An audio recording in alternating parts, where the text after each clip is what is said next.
Plus பக்கங்கள். Hi friends, இது மாலிகாவின் கேளுங்க கதை கேளுங்க. மானஸ் எழுதிய கவிதை நீ வார்த்தைகள் நான். அத்தியாயம் 26. தன் விடுதியின் அறையில் முழங்கால்களை கட்டிக்கொண்டு அதன் முகத்தை புதைத்தபடி அமர்ந்திருந்தாள் ரிதன்யா.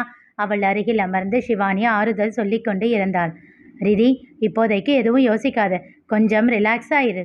அவள் சொல்லும் வார்த்தைகள் ரிதன்யாவின் காதில் விழுந்ததாகவே தெரியவில்லை. அவளுக்கு இந்த உலகமே இருண்டு விட்டதைப் போல் தோன்றியது. அவளால் நிகழ்ந்ததை தாங்கவே முடியவில்லை. போயும் போயும் அந்த வீட்டு பையனை எப்படி நான் காதலித்தேன்? இதையே தான் திரும்ப திரும்ப அவள் தனக்குள் கேட்டுக்கொண்டு இருந்தாள். அப்பொழுது ஷிவானியின் செல்போன் ஒலித்தது. எடுத்து பார்த்தால் கார்த்திக் அழைத்திருந்தான். சொல்லுங்க கார்த்திக். ரிதி இல்லையா? ஏன் அவன் ஃபோன் ஸ்விட்ச் ஆஃப்னு வருது? இன்னைக்கு கோபியோட வீட்டுக்கு போறேன்னு சொன்னாலே, வந்துட்டாளா? வந்து ஃபோன் பண்ண சொன்னேன், ஏன் ஃபோன் பண்ணவே இல்லை? அது கார்த்திக், ரிதன்யா இங்கே தான் இருக்கா. தயங்கியபடி கூறினாள். என்னாச்சு ஷிவானி? ஏதாச்சும் பிரச்சனையா? அவள் நிகழ்ந்ததை கூறினாள். திகைத்தான் கார்த்திக். சில நிமிடங்கள் அமைதியாக இருந்தான். அவகிட்ட ஃபோனை கொடுங்க ஷிவானி. ரிதி, இந்தா கார்த்திக் பேசுகிறாரு. அவள் நிமிரவே இல்லை. சரி, ஸ்பீக்கரில் போடுங்க என்றான் கார்த்திக். அவன் சொன்னதை செய்தாள். ரிதி, என்கிட்ட பேசு. என்ன ஆச்சு? இப்படி அமைதியாக இருக்காத ரிதி. முகத்தை நிமிர்த்தி ஃபோனை பார்த்து கொண்டே கேட்டாள் ரிதன்யா. என்ன பேசணும் கார்த்திக்? அவள் குரலில் இருந்த தெளிவு கண்டு நிம்மதி உற்றான் கார்த்திக். எங்கே அவள் அழுது கொண்டிருப்பாளோ என்று பயந்திருந்தான். உன்கிட்ட தான் கேட்டேன், என்ன பேசணும்? நான் கேட்குறதுக்கு பதில் சொல்லு. கேளு. அவர் உன்னோட ஒன்று விட்ட மாமா தானே? ஆமாம். கோபிக்கு அவர் ஒன்று விட்ட சித்தப்பான்னு தானே சொன்னா? ஆமாம். ஒருவேளை கோபி அன்னைக்கு சொன்னாருன்னு சொன்னியே, அவரோட அத்தை, அது உன்னோட அம்மாவா? புருவம் சுருக்கி யோசித்தாள் ரிதன்யா. என்ன சொல்ல வர கார்த்திக்? பணம் தான் முக்கியம்னு பாசத்தை விட்டுட்டு போகிறவங்க என்னோட மம்மி இல்லை. எல்லாருக்கும் அவங்க பக்கம் நியாயம் இருக்கு ரிதி. புரியல. ஒருவேளை நான் நினைக்கிற மாதிரி நீ கோபியோட அத்தை பொண்ணா இருந்தா, நான் சொல்கிற மாதிரி யோசி. அவங்க உன்னோட அம்மாவை தப்பாக நினச்சிக்கிட்டு இருக்கிற மாதிரி நீயும் அவங்கள தப்பாக நினச்சிக்கிட்டு இருக்கலாம் இல்லை? என்னடா பேசுகிற? அன்னைக்கு அவர் பேசினது இன்னும் என் காதலியே கேட்டுக்கிட்டு இருக்கு. இந்த பொண்ணை நாங்கள் வச்சுக்கணும்னு எங்களுக்கு ஒன்றும் தலையெழுத்து இல்லை. முதல்ல இவளை இங்கேருந்து கூட்டிகிட்டு போங்க அப்படின்னு அவர் கத்துனது நேற்று சொன்ன மாதிரி என் மனசில் அப்படியே ஆழமாக பதிஞ்சிருக்கு.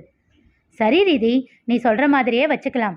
கோபியும் அவரோட அப்பா அம்மாவும் ஊரை விட்டு வந்து பல வருஷம் ஆச்சுன்னு சொன்ன இல்லை? அப்போது நீயும் உன்னோட அங்கிளும் அங்கே போனப்ப அவங்க ஊரில் இருந்திருக்க மாட்டாங்க. அப்போது அவங்க கோயம்புத்தூரில் தான் இருந்திருப்பாங்க. அப்படி இருக்கும்போது அவங்களுக்கு உன்னை பற்றி எப்படி தெரியும்? அன்னைக்கு கோபி சொல்லும்போது கூட அவரோட அத்தை எங்கே இருக்காங்கன்னு தெரியலன்னு தானே சொன்னார். இறந்துட்டாங்கன்னு சொல்லலையே.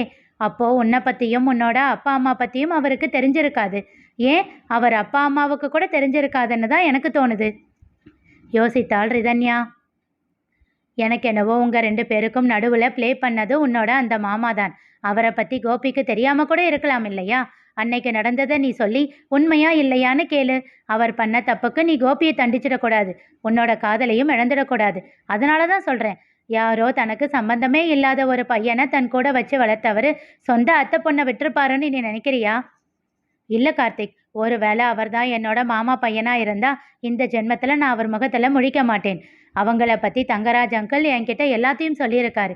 என்னோட மம்மி ப்ரெக்னெண்ட்டாக இருக்காங்கன்றது கூட கன்சிடர் பண்ணாமல் கழுத்தை பிடிச்சு வெளியே தள்ளுனவர் என்னோட மாமா. நீ இப்படி சொல்கிற, ஆனால் கோபி சொன்னது வேற தானே. ஒருவேளை உன்னோட அங்கிள் சொன்னது பொய்யா இருக்கலாம் இல்லையா? சரி, அங்கிள் பொய் சொல்லியிருக்கலாம். ஆனால் என்னோட மம்மி பொய் சொல்வாங்களா கார்த்திக்? என்ன சொல்கிற ரீதி? உங்கள் அம்மா உங்கள் மாமா வீட்டை பற்றி சொல்லியிருக்காங்களா? சொன்னதில்லை. ஆனால் ஒரு தடவை நான் கேட்டேன். ஏன் மம்மி, எனக்கு தாத்தா பாட்டி மாமா அத்தை இப்படி சொந்தம் எல்லாம் யாரும் இல்லையா அப்படின்னு கேட்டதுக்கு அவங்க முகம் இறுக்கமாக மாறிடுச்சு. அவங்க முகத்தில் அவ்வளவு கோபம். நான் பயந்தே போயிட்டேன். மம்மி சாரி அப்படின்னு சொன்னேன். இங்கே பாரு ரிதிமா, உனக்கு எப்பவும் நானும் டேடியும் மட்டும்தான், வேற யாரும் இல்லை அப்படின்னு கோபமாக சொன்னாங்க. அதுக்கு என்ன அர்த்தம் கார்த்திக்? அவனால் பதில் சொல்ல முடியவில்லை. அவங்க சரியோ தப்போ, ஆனால் என்னோட மம்மிக்கு பிடிக்காத ஒருத்தவங்க எப்பவும் என்னோட லைஃப்பில் வேண்டாம். அவசரப்படாத ரிதி. ப்ளீஸ் கார்த்திக், என்னை கன்வின்ஸ் பண்ண ட்ரை பண்ணாத. உனக்கு என்னை பற்றி நல்லா தெரியும். ஒரு விஷயத்தை நான் முடிவு பண்ணிட்டா அதிலிருந்து நான் பின்வாங்க மாட்டேன். அவள் சொல்லி கொண்டிருக்கும் போதே வேகமாக வந்தாள் ஒரு பெண். ரிதி, ரிதி, என்ன ஆச்சு என்றாள் ஷிவானி. உன்னை பார்க்க கோபி வந்திருக்காரு. ரிதன்யா எதுவும் சொல்ல தொடங்கும் முன் கார்த்திக் அவளிடம் கெஞ்சினான். ப்ளீஸ் ரிதி, ப்ளீஸ் ப்ளீஸ், நான் சொல்கிறத கேளு. எனக்காக அவர்கிட்ட போய் பேசு. ப்ளீஸ் ப்ளீஸ், நீ பேசலனாலும் பரவாயில்ல, அவர் என்ன சொல்கிறாருனாச்சும் போய் கேளு. கார்த்திக்கின் வார்த்தைகளுக்கு கட்டுப்பட்டு சரி என்று விட்டு எழுந்து வெளியில் வந்தாள். அவளை கண்டதும் பொம்மு என்று ஓடி வந்து அவளை அணைத்து கொண்டான் கோபி. அவன் விழிகள் நீரால் நிறைந்திருந்தன. அவன் அணைப்பான் என்று எதிர்பார்க்காதவள் ஒரு நொடி திகைத்தாள். பின் அவனை வேகமாக விலக்கி தள்ளிவிட்டாள். அவனோ மீண்டும் அவளிடம் வந்து அவள் இரு கன்னங்களையும் தன் கைகளால் பற்றி அவளை பார்த்து கேட்டான், ஏன் அத்தை பொண்ணா நீ? என்னோட மணி அத்தை பொண்ணா? ஏன் பொம்மு, இத்தனை நாள் எனக்கு தெரியாம போச்சே. அவள் கன்னத்தை அவன் அழுத்தமாக பற்ற அதனை விலக்கிவிட்டாள் ரிதன்யா. அவனிடம் இருந்து விலக மீண்டும் அவள் கையை கெட்டியாக பிடித்து கொண்டான் கோபி. மாட்டேன், உன்னை என்கிட்ட இருந்து போக விட மாட்டேன். அன்னைக்கு அப்படித்தான் அத்தையை போக விட்டேன். அவங்க இந்த உலகத்திலேயே இல்லாம போயிட்டாங்க. உன்னையும் அப்படி விட்டுட மாட்டேன். வெறி கொண்டவன் போல் அவள் கையை இறுக்கமாக பற்றி கொண்டு அவன் கூறினான், ஏன் நீங்களே என்னை கொல்ல போறீங்களா என்றாள் அவன் முகத்தை உறுத்து பார்த்து. அவன் குரல் உடைந்தது. பொம்மு, அப்படி சொல்லாதடா. சத்தியமா எனக்கு தெரியாது.